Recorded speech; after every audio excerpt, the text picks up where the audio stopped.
My name is Lorenzo Robinson. I'm Moxon Glosson. And I'm Wesley Price. And this is the next episode of RU Sports Speaks.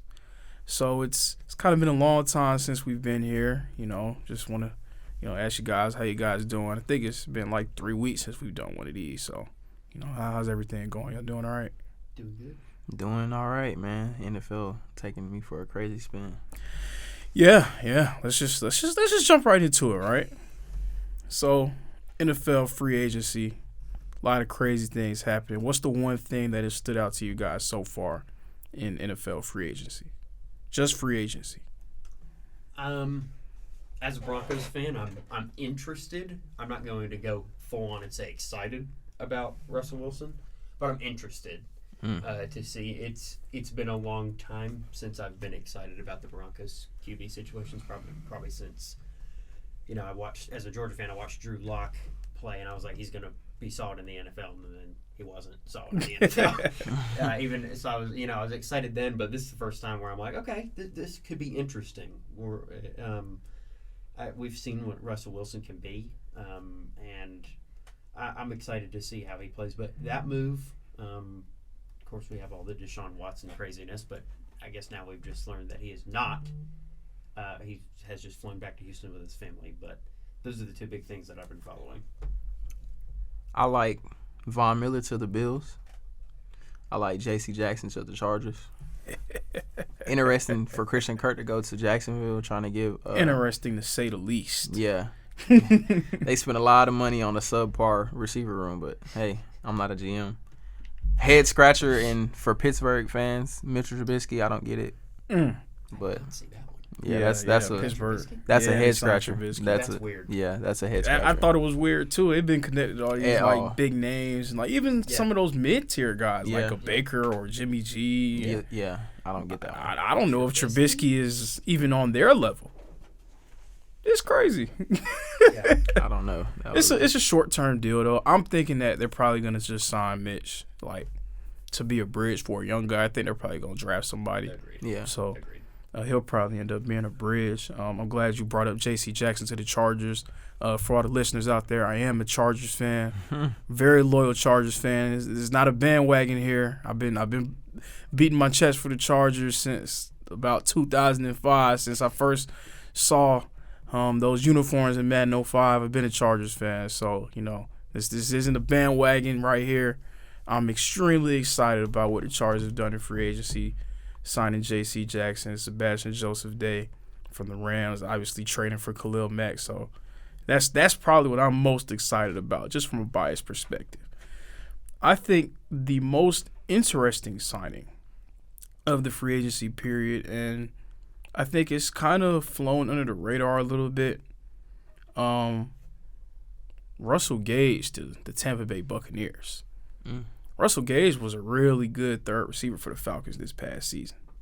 I think he had probably his best year. He had to assume kind of the receiver one role with Calvin Ridley dealing with his off-the-field things. 770 yards in kind of his first year being a featured guy and, really receiving the lion's share of attention out wide. So I think that having him for Tampa Bay, you combine him with Chris Godwin, who they just brought back, and Mike Evans, I think that'll be something serious, really. Mm-hmm. So, that's kind of what stood out to me just off the bat. You know what I'm saying? Mm-hmm. The biggest head scratcher will probably be, you already brought it up, Christian Kirk. Just the amount of money, man. That's weird. What they sign it for? Unofficially, 4 years, $72 billion. Okay. Apparently, he's the third highest paid receiver in the league. It was before he got cut, Julio, DeAndre Hopkins, and then Christian Kirk. Interesting. Very. Third highest. I'm looking at it now. Yeah, I have some head scratches from the QB rooms. Okay. Tyrod Taylor to the Giants. When the Giants are supposedly set on Daniel Jones, that's an interesting thing to do. Then Miami, when they're supposedly set on Tua, they go and get Teddy Bridgewater. These are two guys who just started this season, Tyrod Taylor and Teddy Bridgewater. So why are y'all going to go get starting QBs if y'all are set on the quarterbacks that y'all have currently? I thought that was interesting. I think, those are two teams that they don't really – you could tell just from the way that they've pursued other quarterbacks, they don't really have the utmost confidence in their guy. Yeah. So I think you get a veteran in there to kind of try to push that young guy, Probably. teach him a little bit, but also, like, if that vet comes in and starts playing really well, we saw it a few years ago when Fitzpatrick came in training camp when Jameis Winston was in Tampa Bay. So you get a vet go in there and really plays well in training camp and the preseason and stuff, that you give him the reins for a little bit. Just to show that young guy just how a professional quarterback does it. Because it's so hard to come in at such a young age and lead a franchise. Sometimes you really need that like shot in the arm to really get that going. Yeah. Raheem Mostert to the Dolphins. I think that'll be sneaky. That is sneaky. I think that'll be sneaky. Yeah, the two I'm looking at, Tampa Bay. I like the Chris Godwin, like, what does that say? Franchise tag. That's good. And did you already mentioned Gage? Yes. Those are two. Those will be very interesting, Lorenzo. I agree. Tampa Bay will continue to be solid, especially. I know we'll get back to the GOAT coming back, but wow. But I mean, with him back, they'll probably still be right back in it. Man, yeah. Let's go ahead and talk about it. Talk about the GOAT. Like, man, where were you when you heard the news that Tom Brady was coming back? Crying about Russell Wilson. I just like to say it is. What day is today? It's March 17th. It's St. Patrick's Day. I don't feel lucky. I just watched Russell Wilson do his intro ceremony to the Broncos, and I just don't understand what the Seahawks are doing. But, hey, I honestly think, though, Tom Brady, I think he saw all the commotion going on, like Aaron Rodgers and Russell Wilson and all this movement. He thought to himself, like, I really got more in me, so what am I doing? And I just think he was like, it's about that time to come back. Yeah, I remember I looked at my brother at home. I said, that won't last. Yeah. I was like, he will come back. It was too, it didn't feel right. It did not feel like the right time. Sorry. I also feel like he got pressured because somebody leaked it. I don't think it was an official decision he had made yet. He was thinking on it, and somebody leaked it in his team, which is so annoying, I know, for those guys trying to make decisions like that. And he probably just kind of felt pressured and just went ahead and did it. Because you got other factors like family and, stuff like that. So if that gets leaked, your family's probably like, oh, Dad, you're going to be home. And you're like, I didn't make a decision. I guess I am. So, because he literally did that Instagram post the next day after it got leaked. So I think he just did a decision too fast. I think that's all it was. I was sitting down in my room. I was doing homework. It'll be a day I'll never, ever forget. Okay. And, so I'm doing work, right? I'm typing on the computer, and then my phone is just buzzing. It's just like, a lot of people are hitting me up about it. And, like, have you seen it? Have you seen it? Have I seen what? Like, what do you mean? Like, the first thing I think of is, something with the Chargers, because we were in the news a lot, you know what I'm saying? And it was right before free agency, so I'm like, oh, we must have did something else. Man, I pick up my phone, and wouldn't you believe it's a tweet of Tom Brady with his family saying that I'm not ready to hang him up yet. Like that. It's always the greats that do it. Yep. MJ, Floyd. It comes back. they come back. Yeah. Yeah, I always said he'd get 8, so I hope he gets 8. Man. You know what's crazy? Finally, I think I saw something like, I don't know how many, it's like maybe the last 7-8 years, it's been playoff loss ring. It's always back and forth. Yep. And he just had a loss, Lorenzo, so. That's what I said. Like, knowing Tom Brady, it would seem like he would want to go out on top. That always seemed like the thing that he would want to do. Yeah. But also with Tom Brady, it seemed like, I gotta defend the title. I gotta defend the crown. Yep. So I think it's gonna be a cycle for a while. I don't think he's gonna leave for I think he's gonna try to string it out till 50 now. Yeah. Man. Like he's set the bar high, because he's got people like Russell Wilson saying, I want to play till I'm 45. Yeah. So it's unfortunate.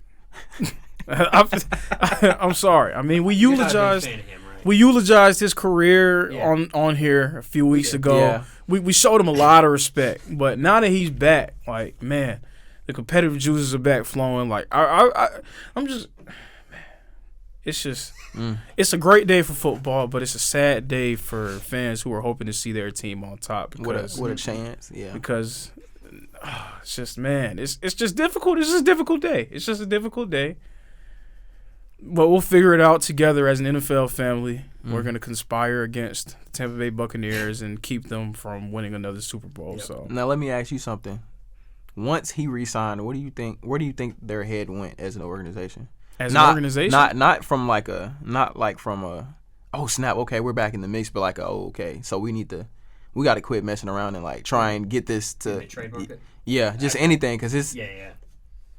I don't think, because their head, I don't think it was that. Once he decided to retire, I think it just kind of changed the whole mindset of the organization. Yeah, because when you have Brady, you're in win now mode. You got to win a championship. Yeah. Like every year, you have to sell out to try to win one, right? Like kind of like what the Rams did, where if an Odell hits the open market, you got to get him. If a Von Miller hits the open market, you got to get him.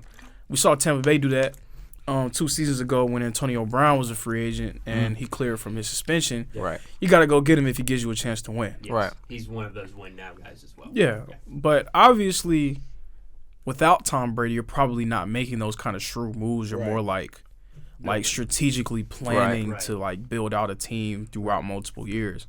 I think Tom Brady coming back puts them right back on the clock of, every move that we make is trying to win now. Right. Yeah, And I feel like Tampa Bay's such a solid team. They in are. a way, with who they are defensively and offensively.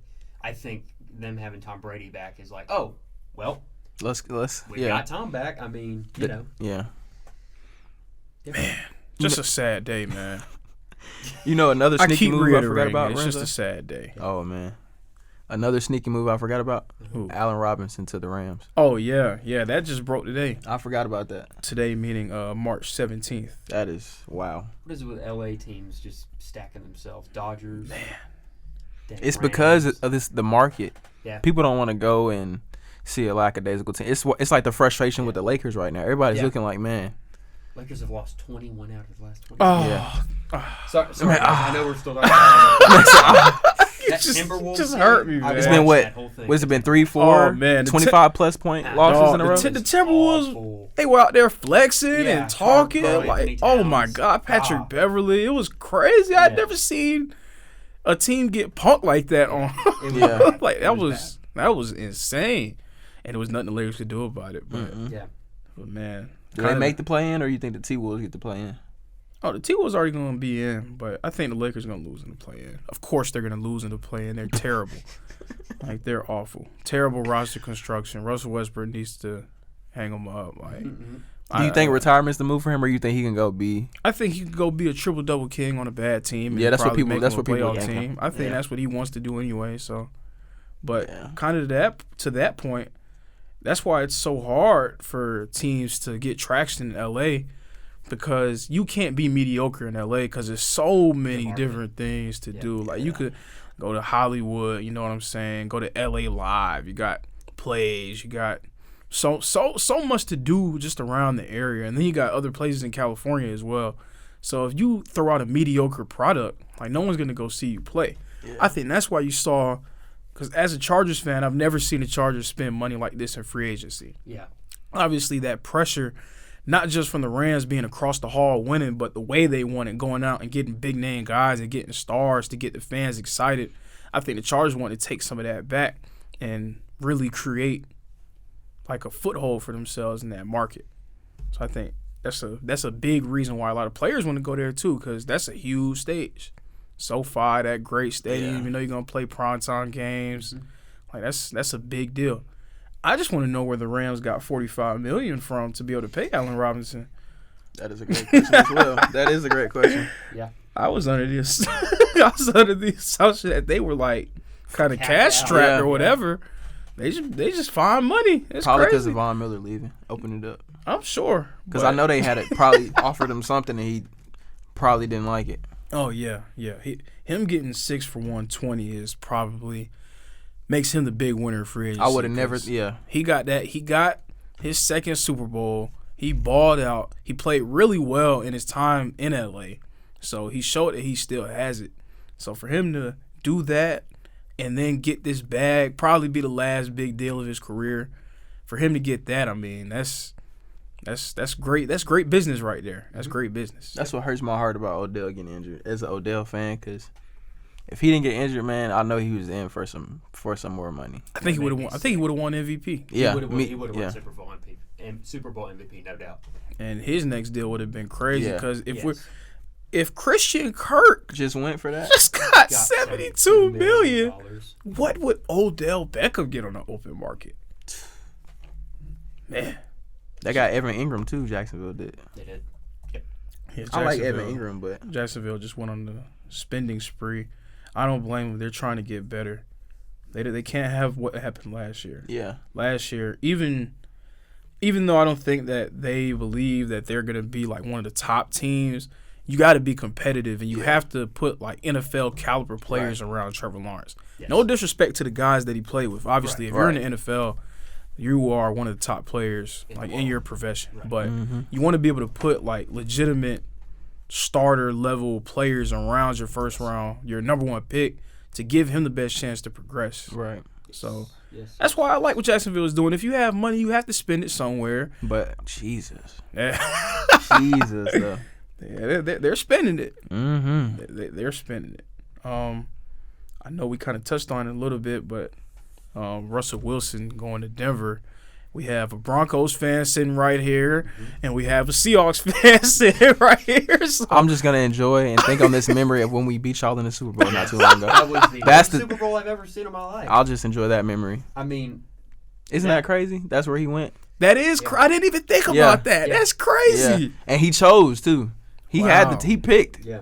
He had been searching for like a month or two, I believe they said, and he went and talked to Peyton Manning, and Peyton Manning really helped him like make that decision. So I was just like, wow. So our local Denver Broncos correspondent, Moxon Glosson, what are you feeling about this move for your team? I don't like we did lose a little. We're I guess as you guys have been talking about that win now mindset, we did lose a little bit of that depth we had with trading Noah Fant.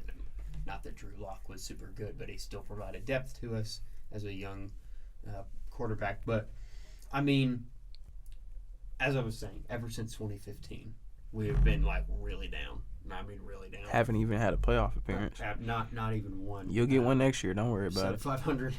Yeah, I mean, Russell Wilson's one of my favorite players of all time, period. And y'all have a hell of a defense, so it's not like it's just something that doesn't make sense, because it kind of reminds me similar to Seattle, like where the defense was really the bread and butter, because y'all defense this year was just really, holding, solid. yeah, Yes. and y'all just couldn't score. Our offense has been just abysmal. It's been abysmal. And, I mean, to the Seahawks, what I would love to see is one day I want to see an ESPN 30 for 30, because I remember earlier this decade the Seahawks were a team, right? And Pete Carroll at that all just and this is like I have no bad blood with the Seahawks. Right. There's not really an NFL team that I really hate, actually, besides the Raiders. I have to hate the Raiders. But the Seahawks, they're that dynasty that never won. Yeah. You know what I mean? Like, y'all got that one, which, I mean, you smoked Peyton and us that in 2013. But I feel like y'all should have gotten at least one more. You know what I mean? That And- next year they were up ran it. 10 going into the fourth against Brady and the Patriots. Should have ran it. Yeah. From should have ran it. from that stretch, from that season where they won the Super Bowl against Peyton Manning and the Broncos, all the way to that point where they were up 10 against New England. Yes. That was probably like Their moment. like one of the greatest stretches of football we've Yeah. ever seen. Yeah. They were playing their tails off. And then after that, it just went piece by piece. Cliff Averill, and then just piece by piece. Yeah. And then now they're shopping DK Metcalf, so I don't even understand why they didn't just go ahead and trade him with Russell. That's what they should have just did. If you're gonna shop DK Metcalf, why keep him? If you're going to even show signs of trading Yeah. DK, Go ahead and get him out with just Russ. Get him out and Yeah. rebuild. If y'all are going to go full rebuild, then y'all need to go full rebuild. But it's weird because we have pieces like Jamal Adams and Tyler Lockett and Right. DK Metcalf. Like, what is the plan? We gonna draft the quarterback?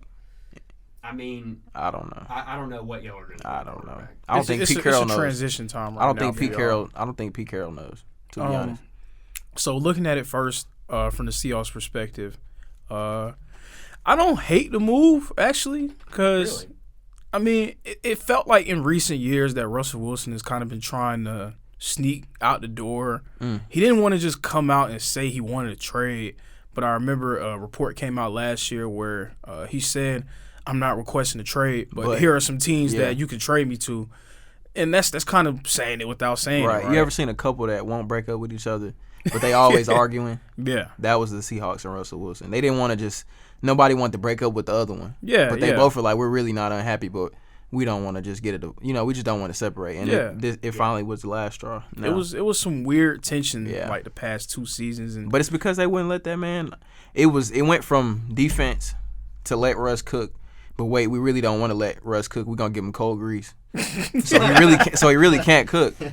So I don't really understand. And then they wouldn't let him get, any NFL franchise is gonna let the face of their franchise have an impact on the moves that they make. Russell had no impact, no say on what was going on. So that was a big thing too. I think it was it's a double-edged sword because obviously you want your star quarterback to have a say in what's going on, right? Exactly. Yes. But the reputation that Russ had built to the point, I would say like probably up to like 2019, just so much of a team first, like go Hawks, just all in guy, literally, that they probably felt like they didn't even have to really consult him on a bunch of different things. Yeah.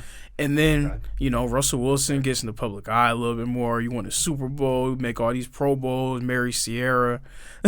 Like, he's a pop culture figure now. Yeah. So now he's, spending all this time rubbing elbows with some of the elites of the elite in America, in terms of celebrity. And he goes back to Seattle like, I'm the man. Like, you're not going to talk to me about this? Yeah. So I felt like Seattle made the right move because I don't think that I think they're a few pieces away from winning the Super Bowl. Obviously, I think Russell Wilson kept them in contention to an extent. Yes, but I think they need to shore up front on both sides of the ball, defensive and offensive line. And I think they need to rebuild that secondary. That secondary hasn't really recovered from the part of my Legion of frustration. Boom.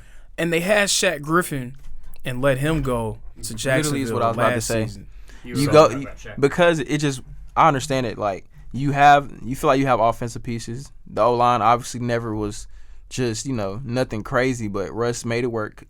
And you go and get pieces like Jamal Adams, and you have Shaquille Griffin, and you let Shaquille Griffin walk out the door. You do the Jamal Adams trade, but okay, what was the significance or the purpose of, you felt like you had to do that? Why not go get a corner? I don't know. And then you let Bobby Wagner go, which is for nothing. Nothing. And just release him. Getting to that, if Seattle is planning on doing a full teardown, then I don't hate the idea of letting Bobby Wagner go. But if you're just retooling, why not even I'm not sure if they asked them about a restructure or anything. Right. I don't have the sources on that. But I mean, just try to see what you could do, talk to them, try to, move some money around, see if you could clear a little bit of space, because I like the pieces that they got from Denver. I think Noah Fant is a really good, young, athletic tight end. Drew Lock, even if Drew Lock isn't your starting quarterback, even if he's not your starting quarterback, a solid number 2 guy. Yes. Like, if your starter goes down and Drew Lock comes in, you're not going to just fall off the map. Like, he's going to be solid. And then Shelby Harris.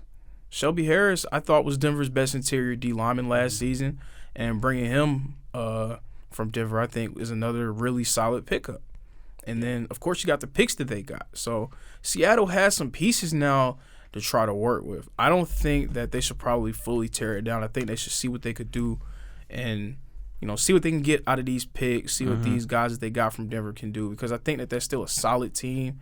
Obviously, they're a quarterback away now, but if you can get a quarterback, that could be a team I could see win 7 to 10 games. Yeah. So who do you see? What do you see them doing? Going for someone on the market, or going for a draft? I think they probably try to get a veteran on the market. Got it. That would be a place that I could see a Jimmy Garoppolo or a Baker Mayfield going, and immediately a Jimmy Garoppolo or a Baker Mayfield makes them what I think that they have the potential to be, like a 7 to 10 win team. I know that's kind of like a wide range, but if it clicks all the way, I could see them winning 10 games, 10 or 11, make the wild card possibly. I think the floor for that will probably be 6 or 7 wins. So not terrible. A team that could beat a good team every now and then, but definitely not what Seahawks fans are used to. I apologize, Wesley, for. It's all right, man. Yeah. It's all right. No, I mean, and with our abysmal offense I was talking about, we did with our trades. I would say we are in the upper echelon of how trades all shook out this season. I think with Russell, obviously a great pickup in my opinion, but we're going to we did basically rebuild the offensive line. We picked up 2 or 3 guys. I have it right here. We picked up 2 or 3 guys. Yeah, Tom Compton. All these guys are 1 year, but Tom Compton, Calvin Anderson, and Ben Braden. So that that's bolstering. But I was happy to see. Who's the GM? Let me ask you about your receiving core. I know you got Jerry Jeudy. Who else you got? We've got. I almost said Noah Fant. Cortland Sutton. We got Sutton. We got that new. We still have that new tight end guy. No, that's not a wide receiver. Right. We picked up Tomlinson. Yeah, and y'all's running back is Then my boy Javonte Williams from North Carolina. Is running back? I think he's gonna have a breakout year. Yes. Especially with Russell Wilson. Yeah. And do y'all still have Melvin Gordon coming back? We still have Melvin Gordon. Oh, okay. And we still have, we still got Philip Lindsay, right? I don't know. Nah, y'all let him go to we let him Houston. go. We cut him. So I don't know why I keep thinking he's on our team. We still have Melvin Gordon now. So I mean, I think we can handle ourselves. I like it. So hopefully we can get around. And you guys definitely will have a lot of primetime games, and I will be watching. Okay. Yeah. Definitely so. Well, yeah, Russell's just he is one of my all-time favorite players. He's a rejuvenating thing for the Broncos. Definitely so, because y'all went from Peyton Manning to went from Elway, Manning, no playoffs. Yeah. And now you're like, okay, we got Russell. And as a Chargers fan, obviously, I wish the Broncos nothing but the worst. But I love Russell Wilson. Like he's also one of my favorite players. He's just has he won Walter Payton yet? I believe he has. I think he has. If he hasn't, then he's in the running every year. Yeah. He's such a good dude, and you really root for a guy like that. Yeah. And I love what he said. He tweeted about Bobby Wagner. Yeah. I love what he said. Like Bobby might come with y'all. Might come to Denver. That would be awesome. I cry. Not that tears. Don't say I'll that. always take Bobby Don't say Wagner, that. even though we don't. Don't say that. Our defense is solid. You don't think he'll go? Don't do that to me, man. You need to go to the Chargers. Anywhere but Denver, man. For a second, Von Miller was, hinting that he might go back to the Broncos. I was like, wow. That would have been crazy. Did you see his Instagram post? He said, He said he put like y'all colorway, and he's like, yes, and he was like 40 or 58, and he had put 40 or 58. Oh. He had put it on his, and then I guess the Bills just gave him an offer he could not refuse, which I totally believe. 6 for 120, man. Yeah. I don't know if he would have got that from anyone else. I think it was just like a nostalgia type of thing. Like, let me go back to Denver. And he was hanging out with Cortland Sutton and stuff. Yeah. So. Yeah. But, so I see Von riding out his career rest in Buffalo, right? Oh yeah. I think that's the end of the line. How old is he? You got a great QB I think with it's about Josh. 32, Josh Allen. 33, one of those. Yeah. So you just Josh Allen, solid defense. And they are man, their defense is. Dude, I can't wait to watch the Bills next year. I can't wait to watch them. So moving on to probably the biggest topic in the NFL today, the hottest topic in the NFL today. We talked about it a little bit, but Deshaun Watson potentially becoming a Saint, Falcon, or a Panther. It seems to be where this saga is headed. Where do you guys see him going? Are we not including the Browns in that conversation? He did talk to the franchise now. I don't think he'll go to the Browns. You don't think Browns? I don't think Browns. I think let me be honest with you. As with a talent like Deshaun Watson, I feel like you got to go somewhere with pieces. I like Carolina, but they're shopping around Christian McCaffrey, which may change if they get Deshaun Watson. But I feel like Carolina is like even though they felt like they were on the cusp last year until they went and got Cam Newton, but I don't know, something about Carolina I'm just not sitting right with me. Carolina I think they're like my sneaky. They are sneaky. Pick for like really good trade market. Yeah. Activity this year. They made a lot of good pickups.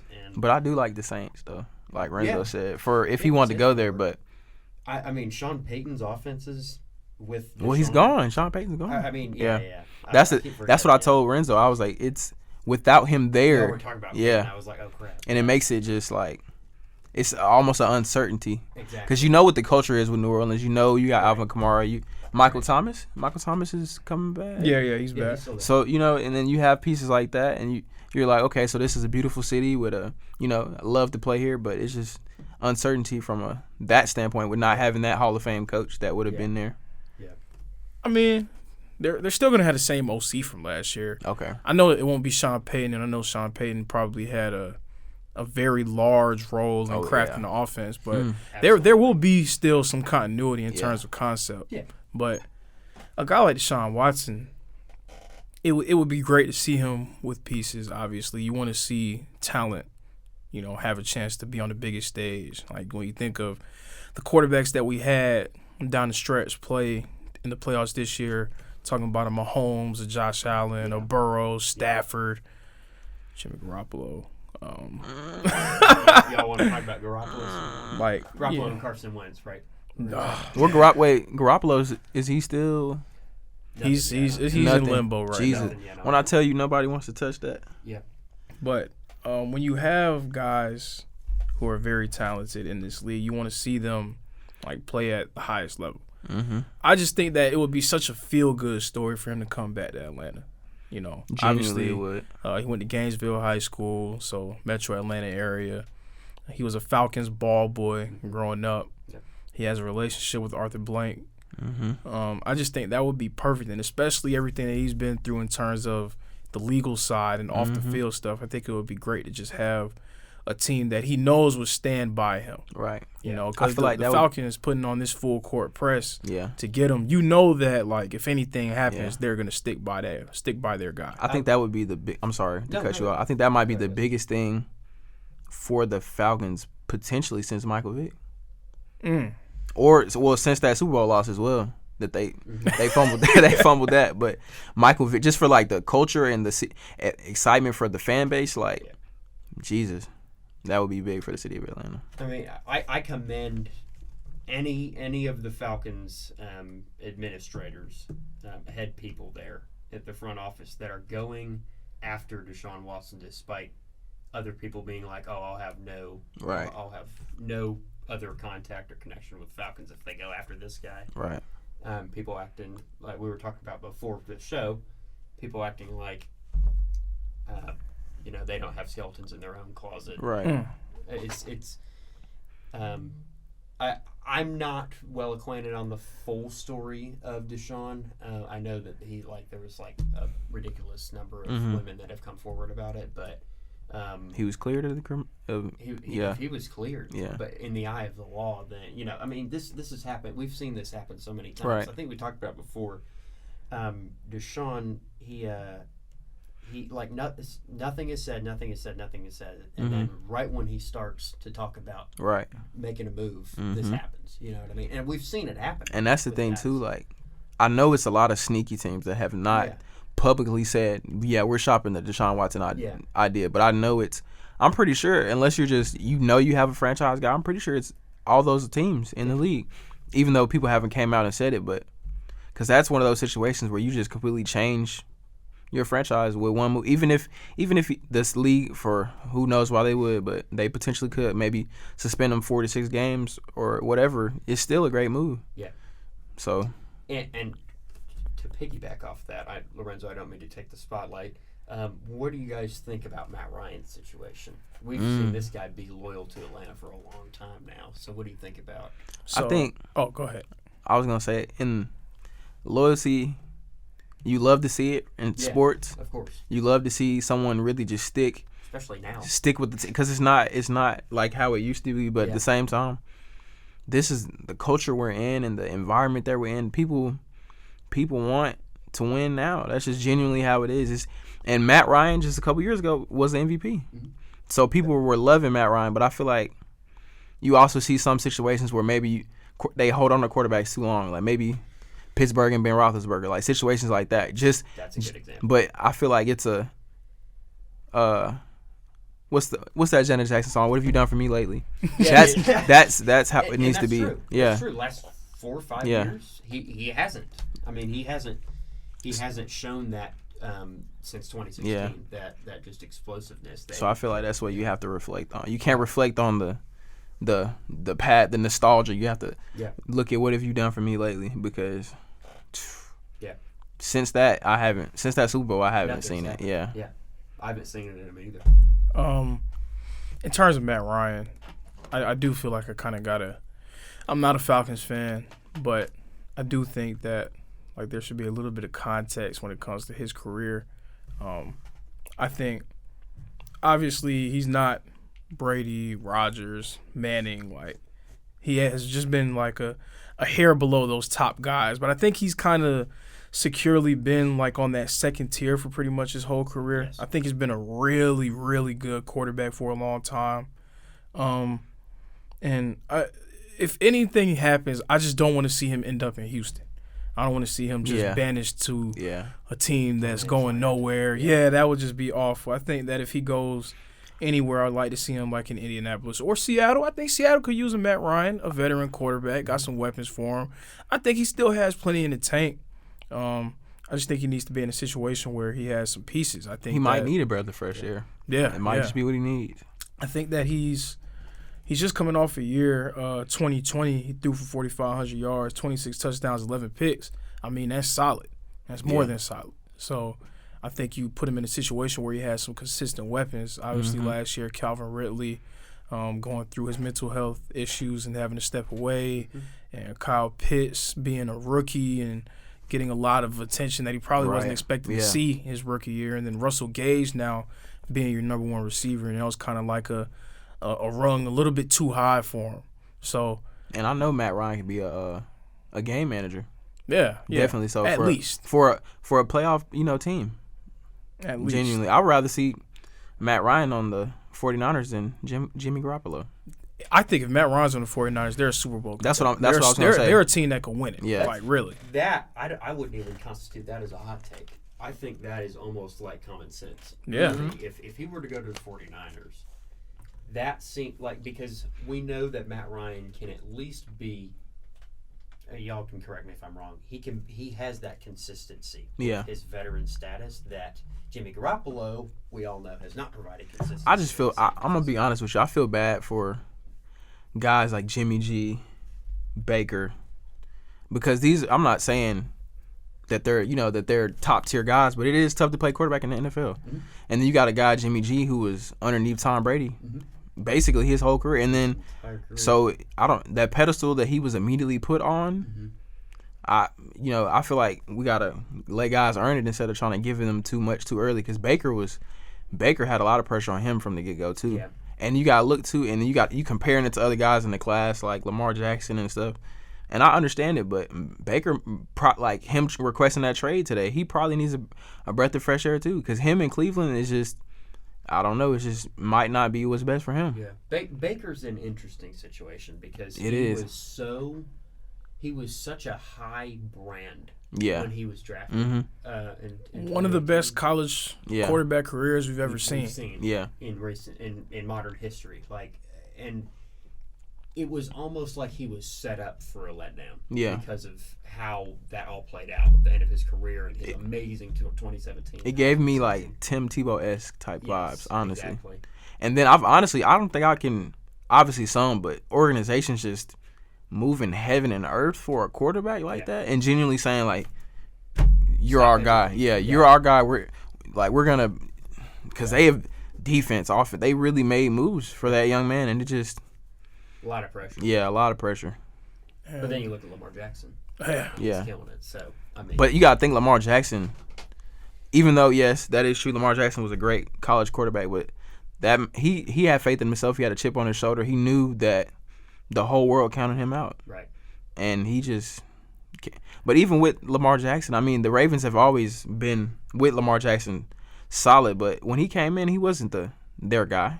Yeah. Who was starting over Lamar Jackson? Joe Flacco still. Yeah, he wasn't the guy. He wouldn't have took that spot. And even then, they haven't just went, I won't say the way that the Browns did and made moves for him, because the Browns have made more moves for Baker Mayfield than the Ravens have genuinely done for Lamar Jackson. It's been more like a Lamar, you just take us there on your talent. Yeah. Then Baker, it was like, oh, okay, let's let me hold your hand and everything for you. Yeah. You our guy. Yeah. And I mean, I don't think that's a. It's nothing wrong with that. Yeah. I mean, because when you get a quarterback, that is a number 1 pick or is a first round pick, and then you see him play in his rookie year, if he shows you like any sign of real promise of being a guy, the clock is going immediately. Yeah. Now you have to build a contender in under 5 seasons because you have to be able to have a team before their big money extension kicks in. And then you end up losing a lot of guys because you paid the quarterback. Yeah. Going back to the Seahawks point, I think that's kind of what happened with Seattle. They paid Russell Wilson got paid, and you have to pay the quarterback. But I mean, you have to pay him. But a byproduct of that is you lose some depth elsewhere. Right. Exactly. So I mean that's the trade-off. Yeah, that's just how it is. Bill Belichick and the Patriots, that run for so long because they had Tom Brady taking a pay cut for. Yeah, I think it says more about Brady. You think so? Yeah. I would agree with keep that. taking those pay cuts. He just wanted to keep winning. Yeah. And then he knew the I'm other happy, stuff would though. come. Yeah. I'm happy he got to a point where he's saying, nah, bump that. Yeah. Give me my money. You know what I'm saying? I've won 6 for y'all. Yeah. Like it's time to pay up. Like I'm not a fan of taking pay cuts. You heard that? They say supposedly the retirement really wasn't it was kind of like how Gronk did when he thought he was about to be traded. Yeah. So supposedly Tom Brady was trying to go to the 49ers again.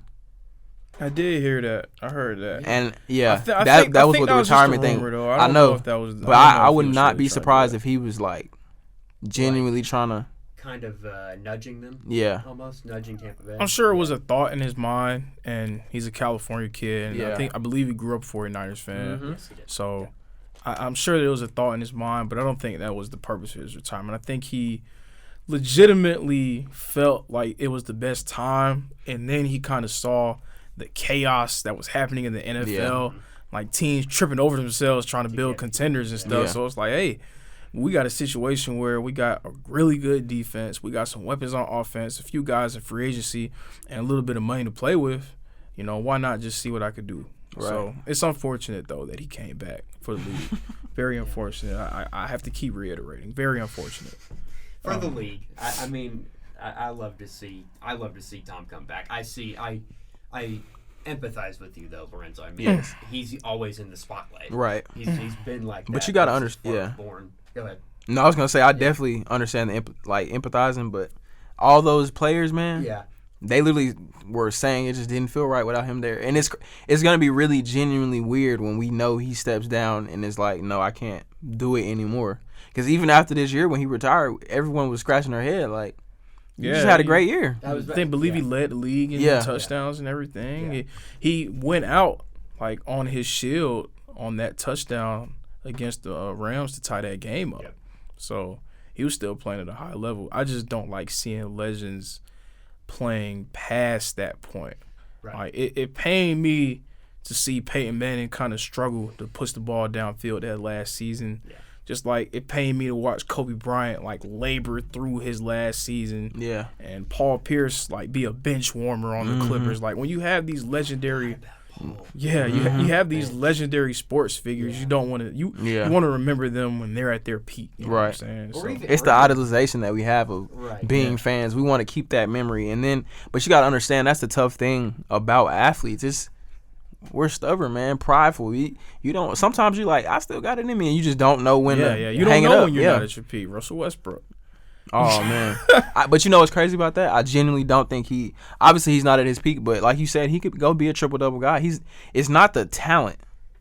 It's just that schematically was never the right fit for him, and I think he made a emotional decision saying, "Yeah, I can't wait to go home to California," and then did not look at the roster. He did not look at how it fit him as a player. He didn't look at any of that, and just made a decision. And then are they scapegoating him? I wouldn't go as far as saying that because he is a part of the problem. They're not scapegoating him. Exactly. He is a part of the problem, but he is the problem. I won't say he's the main problem. It's a lot of other problems on that roster beside him. You see, all right, obviously roster construction is very poor. Right. And, Rob Pelinka and Jeannie Buss need to take a lot of ownership of that. And LeBron James. Yeah. Because some of those guys are some guys that he wanted, like Melo and bringing Dwight back. So, roster construction was an issue.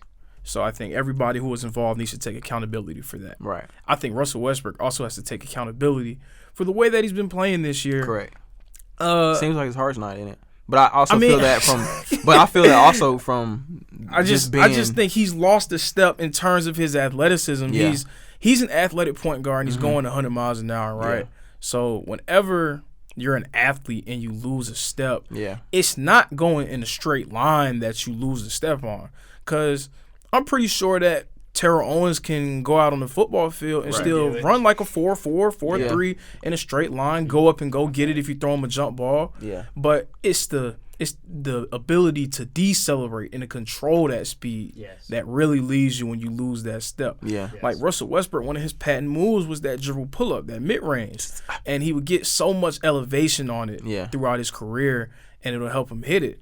But it's so hard for him. We see him shooting shots over the backboard and like fumbling with the ball when he tries to do it. Yeah. Because he's always been built to go so fast. It's hard to slow down and make that move. He needs to genuinely get a trainer or some help, like transitioning his game into that second part of his career, because that's where he's at. I think it's too late. He's already 32. He's already lost the step. But you got guys like CP3 that can adjust. I feel like Russ is a different kind of player. I feel like Russ can adjust. I don't think he can. I think he is what he is. I think that this is the point now where he's a gimmick guy. Not so much of a gimmick guy, but I think he's he is who he is. He's a high octane, push the ball in transition. I don't think he'll give you much in the half court these days because his shooting is just falling off a cliff. And schematically, obviously, it was not the best fit because you have Bron, AD, and Westbrook who all want to pound the paint. But the other side of that is, if they felt like they could trust Westbrook on the ball more, then they'd put LeBron off the ball more and allow him to kind of just be off ball, spot up, cuts, different things like that, setting screens, doing things to try to free up other guys. Right. If they felt like they could trust him on the ball more. They can't really trust him because his decision-making has been pretty spotty this season. He's turning the ball over a lot. Right. So LeBron goes on the ball. LeBron's one of the best on-ball players in the league. Like, if not the best. Yeah, like of all time. Like just in terms of decision making and being able to control the pace of a game. Like in a rock fight, there's not a lot of players who play this game that I'm taking over LeBron when it comes to like just possession by possession. This guy has to make every decision. I'm trusting LeBron. Yes. So if he's on the ball, that means Westbrook's off of it, and he has to do certain things. Right. You know, that is helpful to the team. You know, you're not a great shooter, so timely cuts, timely screens, being able to know where to be at, being in a position where you know that you can attack, like not just spotting up at the three-point line, but kind of staying dunker so you could take one or two dribbles against a guy who's going out at the last moment and, you know, just making plays, attacking late closeouts, just taking advantage of the defense being out of position. I think that that's a part of his game that has never really been there. He's never really had to do that. Right. Even when he played with KD and Harden. Harden was on the ball, but the Rockets took the center. They took the center off the floor to try to free space up for Westbrook. So he never really had to figure out how to maneuver in a normal basketball setting without the ball in his hands so much and being a guy. In Washington, he had the ball in his hands a lot. Even though Bill was scoring, he was setting Bill up. In OKC, he had the ball in his hands. He was setting KD and Harden and those guys up. So he's never really had the opportunity to develop that side of his game, and you're kind of you're kind of seeing that shine through. It's just very difficult. And you know what this reminds me of? What does it remind 2012, 2013 Lakers, and you had you have this collation of guys, and you're like, oh my gosh, Steve Nash, Kobe, Dwight Howard, holy crap. And then now you're looking, you're like, oh my gosh, okay, you got Melo. You got LeBron. You got AD. You got Melo hasn't been that guy for a while. Yeah. And Westbrook was showing a little bit of signs every year of kind of getting just a little bit worse. Obviously, he's AD still has been great. And injuries, the most injury prone. Yeah. Big I've seen. With Russell, I think my three favorite players of all time, and they're my three favorite players of all time for the same reason, is Russell, Allen Iverson, and Michael Jordan. And I think Russell, I've watched him for so long, literally every game leave everything he has out on the court. Yes. He plays so high octane, as he said, I think, Lorenzo. And we see the awkwardness of him having to adjust to a new role where he doesn't play that now. And as I was saying earlier, watching that Timberwolves game. Yeah. That Lakers-Timberwolves game, as Wesley said, his heart just doesn't look in it. His face looks different almost with how he's playing, And I was watching that game just like, and as you said, Lorenzo, it's not just Russell, although he is the biggest piece of the problem, I would say. There are a lot of people to be held accountable for how the Lakers are looking. Now, with the play-ins, we don't know what's going to happen with the play-ins. The Lakers, they're looking like they're probably going to have to play against the Pelicans, right now. That's who they're slated to play against. And give me the Pelicans. Give you the Pelicans. I can't see the Lakers doing anything, man. And I'm a huge LeBron fan, and I love AD, and I really do like Westbrook. Like he's been a guy that I've always enjoyed watching. But man, I can't see the Lakers in a high leverage moment just find a way. Of course, if LeBron has another one of those vintage 50-point games like he's had a few times over the past few weeks, but man. Russell I Westbrook. just can't see it, and it's a shame because they have a lot of great players, a lot of players who have done great things in this league. And when you see teams like that come together, there's always the people who are like, man, I hate it. Yeah. But even with the Warriors, and I'm not the biggest Warriors fan, and I didn't really love the Kevin Durant move from a competitive standpoint, but just on the basketball court, like it was just amazing to watch all that talent figure it out. Yeah. You know what I'm saying? So you see that, a collection of guys, especially big names, come together. You want to see them figure it out. But with that KD move, Lorenzo, that's an interesting point. With all of the moves that have been happening around the NBA, I feel like the NBA's gone, or I guess the NFL has gone the way of the NBA with just like player empowerment. Give me player empowerment right now. We need to win right now. That KD move, I never understood all of the hate that he got for that move. He got so much hate for it, and it's almost like that, you're pulling I'm not winning on this team, so I'm just going to go to a team that I know can win me a championship. I think that's where it kind of came from. Just a visceral reaction to just everything that happened, because 2016 will probably go down as one of the most memorable NBA seasons ever, just from Kobe's last game dropping 60, the Warriors going 73-9. We never thought that we would see a team win 70 games again in our lifetime. Right. So, especially in today's league and how much talent's in it, like to win 73 games is crazy. Yeah. And then the 3-1 comebacks back to back. People talk about the Cavs, of course, and that was major. But the Warriors had to come back from down 3-1 against OKC, right? And who was on that team? KD. Kevin Durant. But let me explain something to y'all. I'm a basketball player. I've had situations where I go pick up, and I pick my homeboys, and we just can't get it right. Really? And the next game I'll go, and I'm gonna make the conscious basketball decision and play with some non-selfish guys, play with some guys that I feel like we can go and play fun and free. So you would drop your homeboys to play with the other team. But you know what else? You know what else about that though? Which is crazy with the KD situation, because after he left, supposedly they weren't as close as we believed, anyways. Yeah, I can. Yeah. I'm sure it was just, I have no problem with Kevin Durant leaving. Right. I had no problem with him leaving. Right. And I don't even like so much as talking about it right now, because I think it kind of takes away from his greatness, because, it's a really dicey situation. I don't have a problem with him leaving Oklahoma City. He gave them, I believe it was 7-8 years, the start of his career up to that point, like 07, 08 to 2016, just giving it everything he had and continually, making them a contender.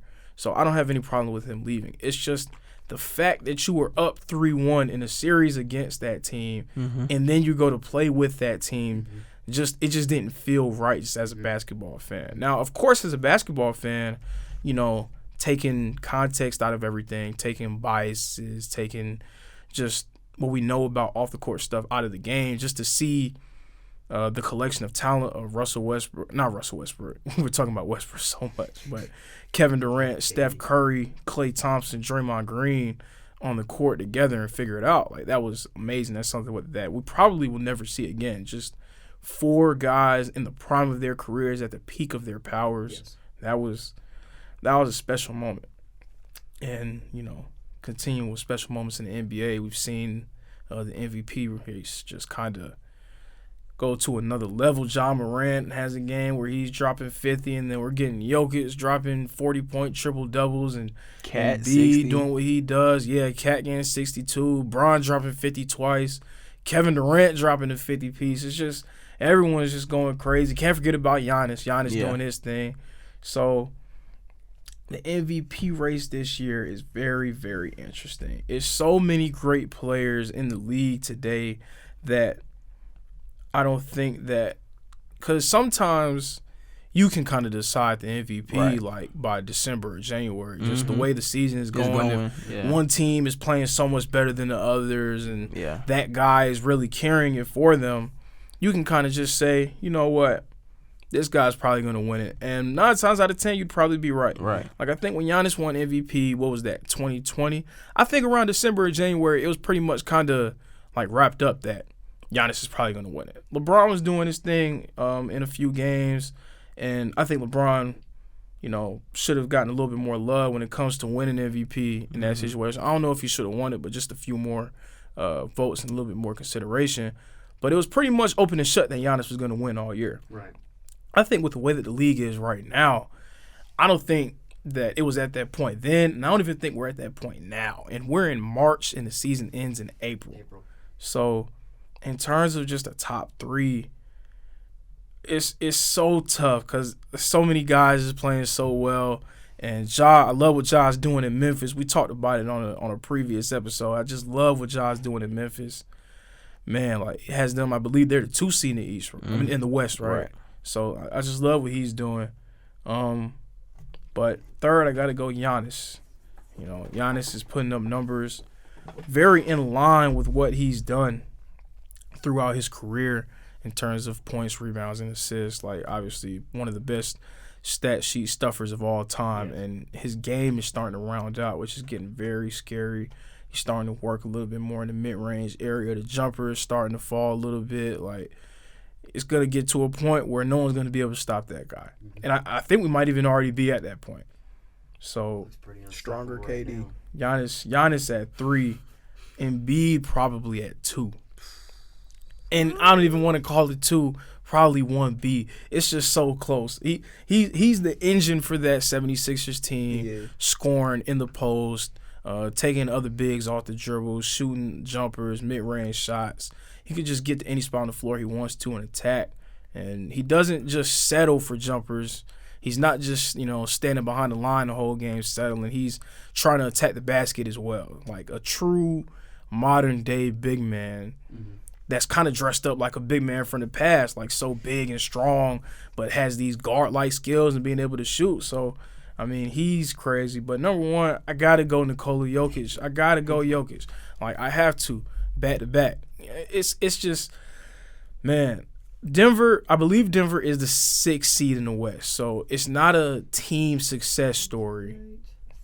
I believe Denver's 6th in the West. So, it's not so much of a team success story, but it's more of a where would they be without him in terms of losing Michael Porter Jr. and Jamal Murray to injuries over the course of losing Jamal Murray last season and losing Michael Porter Jr. at the beginning of this season. And they're still right in the thick of it in the Western Conference, and that's only because of Nikola Jokic. And he's just playing out of his mind, doing some things we've never seen, you know, having a center, giving you triple-doubles, averaging 8.1 assists, like, at center. Like, that's insane. And we've never seen any center really be able to, like, conduct the offense like this. Like, this is next level. So Nikola Jokic will probably be my 1. So, you know, I'm gonna kick it to y'all. I mean, who do y'all have? Wesley, who you got? I'm gonna make a genuine and honest, like, you know, prediction, and I'm gonna completely also have some impact though where I'm from. A little bit of bias here. A little bit of bias. It's coming. Oh, it's coming. I know exactly where this is going. Ja Morant. And like you said with Nikola Jokic, let's think about it. Where's Memphis without Ja Morant? And I'm not saying from we haven't had injuries and stuff like that, but just the pieces. It is some good pieces around him, but without Ja, that engine is not going at all. And Ja Morant has completely transformed. Even when we had like Rudy Gay and OJ Mayo and Mike Conley and Zach Randolph and Marc Gasol, second seed in the West, it was not happening. Still, I feel like you have to give that young man his flowers. He's having one of those seasons where it's just marvelous to even watch him play. You know what I mean? Like every night it's something. He's dunking on somebody, or he's hitting a fadeaway 3-pointer to, at the buzzer or something. It's just one of those seasons for him. And Whoa. I hate to cut you off. Oh man. But this is breaking news. Oh snap. This is breaking news. Deshaun Watson? No. Oh. The Packers are trading Davante Adams to the Las Vegas Raiders. Whoa. For two 2022 draft picks. Davante Adams is now in the AFC West. You may explain to you what just happened? Oh my God, the AFC West happened? is crazy. You may explain to you what just happened? What just happened? The same thing you said that happened with Russ. They gave that QB too much money. Because I could have sworn Aaron Rodgers said, I'm going to make sure Davante gets paid too. No, you didn't. Yeah, he wanted his money. Yeah, you let him go. And I wish it would have just stayed how it was. You know how they were acting like it was the last dance and everything? I wish both of them would have just left. They were acting like it was the last dance. The last dance. I would agree.